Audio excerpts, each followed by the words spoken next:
नमस्कार, आप देख रहे हैं आज तक। आपके साथ मैं नेहा बाथम। मोस्ट वांटेड आगे आगे है, पुलिस उसके पीछे पीछे, और ऐसा लग रहा है उसे पुलिस की हर चाल की खबर है। जब तक पुलिस के पांव उसके करीब पहुंचते हैं तब तक वो फरार हो जाता है। जी हां, हम बात कर रहे हैं कानपुर शूटआउट के मुख्य आरोपी और 5 लाख के मोस्ट वांटेड आरोपी विकास दुबे की, जिसके कल रात फरीदाबाद से फरार होने की खबर है। जिस मोस्ट वांटेड गैंगस्टर विकास दुबे की तलाश में उत्तर प्रदेश के पुलिस और स्पेशल ऑपरेशन ग्रुप के जवान कानपुर से लखनऊ तक, लखीमपुर से चंबल की बीहड़ों तक खाक छान रही थी, वो दिल्ली के करीब फरीदाबाद से पुलिस के बेहद करीब से फिसल गया। फरीदाबाद के एक होटल की सीसीटीवी में कैद इस तस्वीर को देखिए। माना जा रहा है कि नीली शर्ट में दिख रहा ये शख्स 2.5 लाख का इनामी कुख्यात गैंगस्टर विकास दुबे है। हालांकि एसटीएफ पक्के तौर पर अभी ये दावा करने से बच रही है, लेकिन सूत्रों के मुताबिक चेहरे, मोहरे, डील डॉल और फरीदाबाद से गिरफ्तार किए गए विकास के 3 सहयोगियों ने विकास के पहने कपड़ों के बारे में जो जानकारी दी है वो इस शख्स से एकदम मिलती जुलती है। जानकारी के मुताबिक यूपी एसटीएफ को फरीदाबाद के इस होटल में विकास दुबे के छिपे होने की खबर मिली थी। यूपी एसटीएफ ने फौरन इसकी सूचना फरीदाबाद पुलिस को दी। इस सूचना पर फरीदाबाद पुलिस की 30 से 35 सदस्यों की एक टीम ने सादी वर्दी में बड़खल चौक पर स्थित इस होटल पर छापा मारा।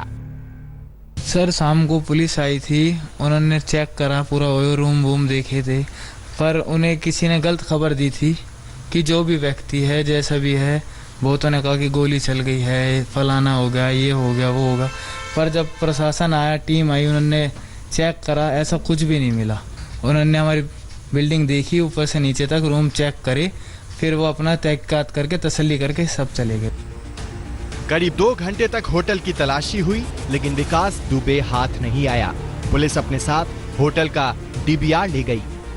ये सीसीटीवी तस्वीर इसी होटल के रिसेप्शन की है। पुलिस सूत्रों के मुताबिक किसी को हिरासत में लिया है, लेकिन फरीदाबाद पुलिस इस मामले पर कुछ भी बोलने से बच रही है। वो सीधा इस होटल में आता है और इस होटल में जब फरीदाबाद की पुलिस को इनपुट मिला, जब फरीदाबाद की पुलिस यहाँ पर रेड की, उसके पहले ही विकास दुबे यहाँ से फरार हो गया। और आपको बता दूं, उसके बाद बड़े पैमाने पर लोकल पुलिस के साथ एसटीएफ ने गुरुग्राम में रेड की, दिल्ली में रेड की, फरीदाबाद में रेड की, लेकिन विकास दुबे फरार हो गया। होटल के मैनेजर के मुताबिक जो लोग कमरा लेने आए थे, उन्होंने फर्जी आई कार्ड देने की कोशिश की थी। पहचान के तौर पर उन्होंने अंकुर नामक शख्स का पैन कार्ड दिया था, लेकिन इसकी तस्वीर कमरा लेने आए शख्स से मैच नहीं कर रही थी, इसलिए उन्हें होटल में कमरा नहीं दिया गया। 12 से 1 बजे करीब ये आए हैं, इसके बीच में 12:30 के टाइम 1 के बीच में ये यहाँ आए हैं। इन्होंने मेरे से पूछा रूम मिल जाएगा, मैंने सर जरूर मिलेगा। मैंने कहा आईडी हो आपके पास कोई? इन्होंने आईडी, मुझे पैन कार्ड, उसमें अंकुर नाम था और फोटो भी साफ नहीं आ रही थी। जो वो 2 शख्स खड़े थे, उनमें से मेरे को नहीं लगा कि वो अंकुर है।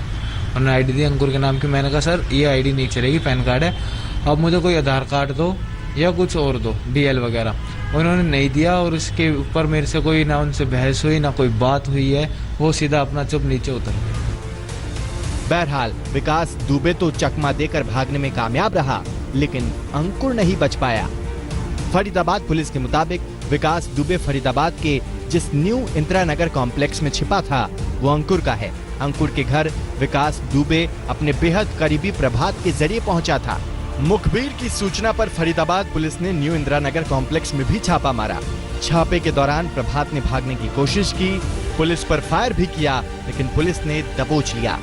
एफआईआर के मुताबिक पुलिस जब प्रभात का पीछा कर रही थी, तो अंकुर और उसके पिता श्रवण ने पुलिस को रोकने की कोशिश की थी। दोनों को भी पुलिस ने गिरफ्तार कर लिया है।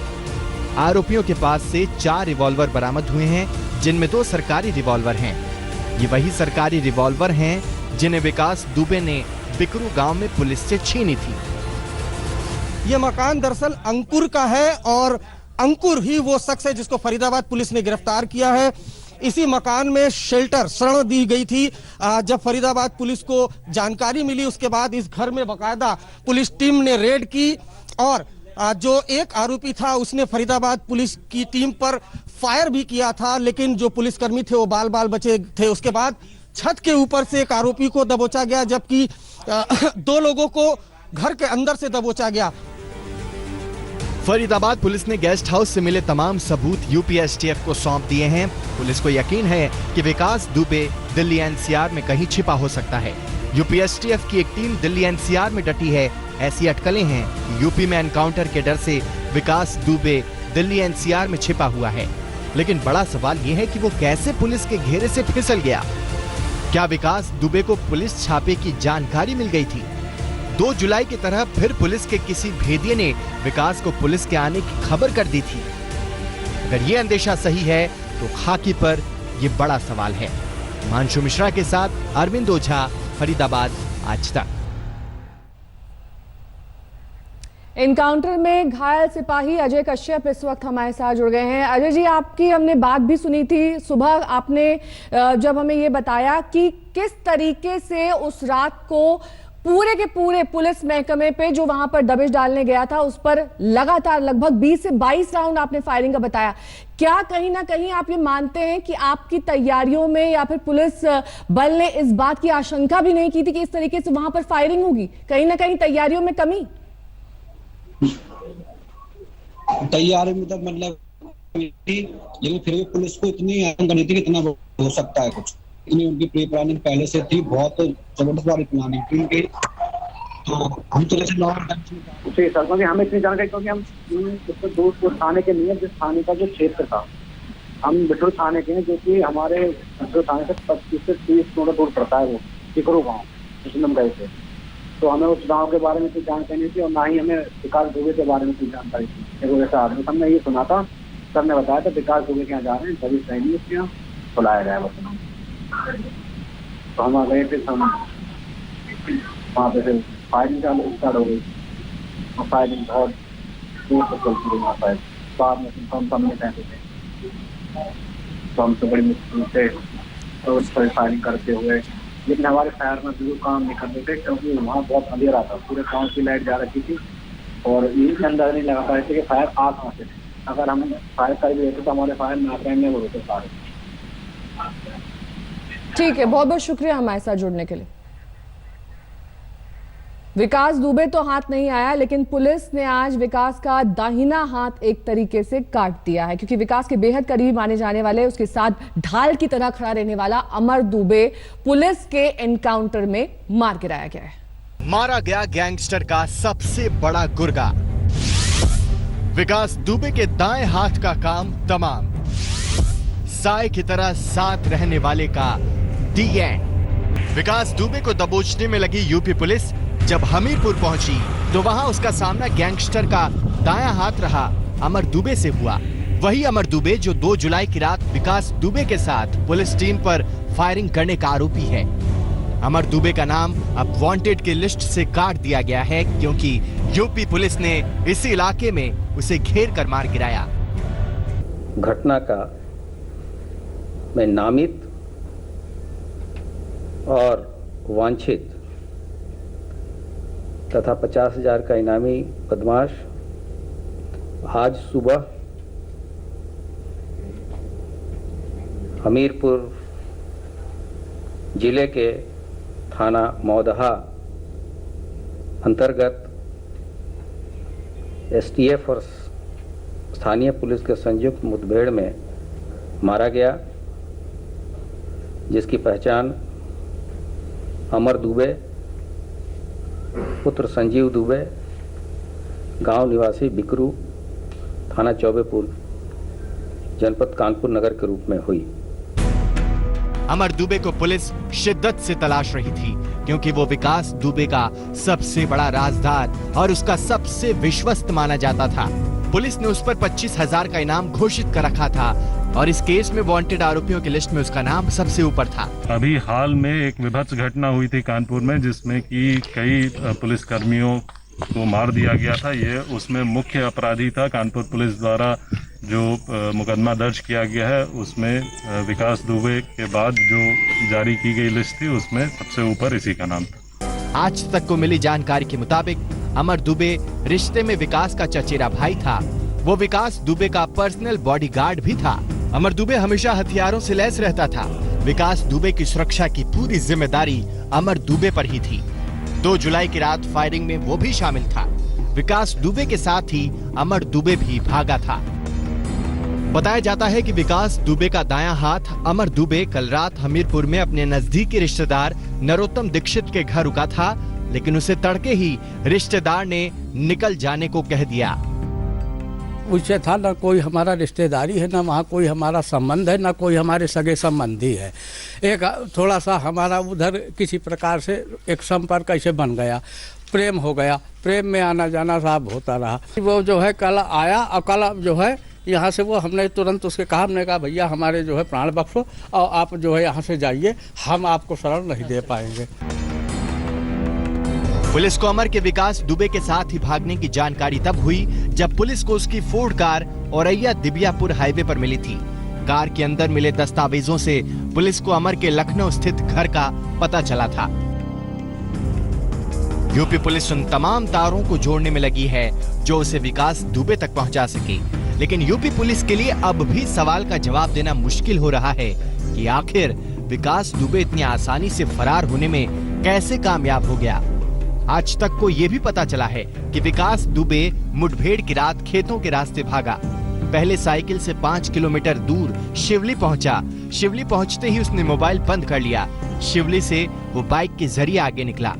तब से पुलिस लगातार जाल बिछा रही है, विकास के ठिकानों पर दबिश दे रही है, लेकिन अब तक विकास दुबे की गर्दन तक पुलिस के हाथ नहीं पहुंचे हैं।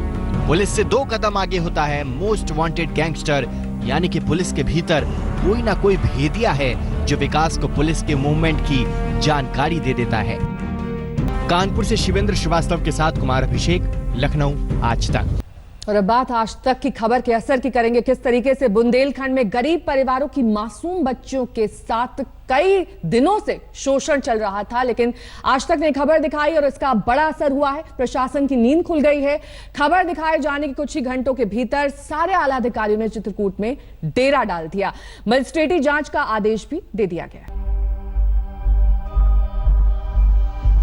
बोलते हैं अपना शरीर दे दो, लेकिन हम तुमको काम पे लगाएंगे, लेकिन हम दे देते हैं अपना शरीर। वहाँ पे एक नहीं रहते हैं, हजारों आदमी रहते हैं। हमारी मंजूरी के पाछे वो इज्जत देता है, नहीं बचाता है इज्जत खातिर कहानी। हमसे नहीं कर जा रहा है। आज तक के ऑपरेशन नरक लोक का बड़ा असर। प्रशासन और पुलिस के आला अफसरों ने डाला डेरा। मामले की मजिस्ट्रेट जांच के आदेश। पहले जरा ये समझ लीजिए कि कैसे बुंदेलखंड के चित्रकूट में चंद रुपयों के लिए खनन के धंधे में लगे कुछ सफेदपोश मासूम बच्चियों का कर रहे थे शोषण। गरीबी के मारे इन अभागे लोगों की मजबूरी का फायदा उठाकर 100-150 रुपए की मजदूरी देने के बदले कुछ दरिंदे चित्रकूट की इन मासूम बच्चियों का शोषण कर रहे थे। आज तक की पड़ताल में दर्द की ऐसी दास्तानें सामने आई कि किसी की भी रूह कांप जाए, और इसी हैवानियत को हमने बेपर्दा किया था ऑपरेशन नरक लोक में। हाँ, क्या कहते हैं? कहते हैं काम करना हो तो करो, जो इस तरह काम करोगे तो हम लगाएंगे ना, चले जाओ अपने घर, लेकिन हम करेंगे। पहाड़ के पीछे बिस्तर लगा नीचे, उधर ही लेके जाते हैं, एक एक जन करके जा। अब हम गए, हम चले, दूसरी गई, दूसरी चले, तीसरी, ऐसे होता। नहीं करते हैं तो मार रहे हैं, गाली दे रहे हैं, चिल्लाते हैं, रोते हैं, क्या कर, दर्द होता है, सब सही लेते। ऑपरेशन नरक लोक में आज तक ने दिखाया था कि कैसे दिन भर हाड़ तोड़ मेहनत करने वाली बेटियों को शाम को अपनी मेहनताना हासिल करने के लिए रेप तक का शिकार होना पड़ता था। इसके चंद घंटे के बाद ही मजदूरी के नाम पर बलात्कार के मामले में प्रशासन की नींद टूट गई। खबर चलने के साथ ही मजिस्ट्रेट जांच के आदेश जारी हो गए और फिर अगले कुछ घंटों के भीतर जिला प्रशासन के सारे बड़े अफसर इलाके में थे। वही अफसर जो अब तक ऐसे मामलों की बात को खारिज कर रहे थे। प्रशासन का अमला देर रात तक इलाके में डेरा डाले रहा। आज तक की संवाददाता मौसमी सिंह को पुलिस प्रशासन की ओर से भी सारी जानकारी मुहैया कराने के लिए दर्जनों फोन आए।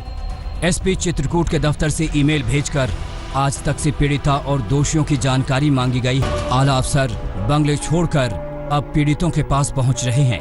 लेकिन आखिर अब तक ऐसे मामलों की अनदेखी क्यों? सवाल कई हैं।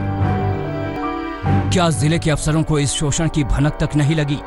प्रतिक्रिया लेने के बाद भी आला अफसर कार्रवाई क्यों टालते रहे? आखिर ऐसे जघन्य मामले में खबर चलने तक का इंतजार क्यों? क्या प्रशासन को अवैध खनन उद्योग की कोई खबर नहीं, या प्रशासन जानबूझकर इसकी अनदेखी करता रहा है? और सवाल ये भी कि क्या अब इन मजलूमों की आवाज प्रशासन ईमानदारी से सुनेगा? बहरहाल अब आज तक के खुलासे के बाद प्रशासन हरकत में आया है। डीएम शेषमणि पांडे और जोन के आईजी, सीईओ समेत आला अधिकारी रात को छानबीन और पूछताछ में जुटे रहे। इस खबर से सोशल मीडिया में भी हड़कंप मच गया। दिल्ली महिला आयोग की अध्यक्ष स्वाति मालीवाल ने भी योगी सरकार से इस मसले पर कार्रवाई करने की मांग की है। उम्मीद की जानी चाहिए कि चित्रकूट की मासूम बच्चियों को इंसाफ मिलेगा। आज तक की खबर के बाद चित्रकूट प्रशासन हरकत में आया है। जिला अधिकारी से लेकर तमाम आला अधिकारियों की टीम उन पीड़िताओं से मिलने के लिए गई, मगर ये मामला सिर्फ खाना पूर्ति का नहीं है। जरूरत है ठोस कार्रवाई की, ताकि माँ बेटियों को इस नरकलोक में यूं बर्बाद ना होना पड़े। कैमरा पर्सन परमिंदर शर्मा के साथ मौसमी सिंह, दिल्ली आज तक। रुकेंगे यहाँ छोटे से ब्रेक के लिए, फौरन होंगे हाजिर, देखते रहिए आज तक। नमस्कार, मैं हूं अंजना ओम कश्यप। हमें उम्मीद है ये वीडियो आपको पसंद आया होगा। लेटेस्ट खबरों के लिए यूं ही देखते रहिए आज तक, और इस वीडियो के पसंद आने पर लाइक, शेयर एंड सब्सक्राइब करना ना भूलें।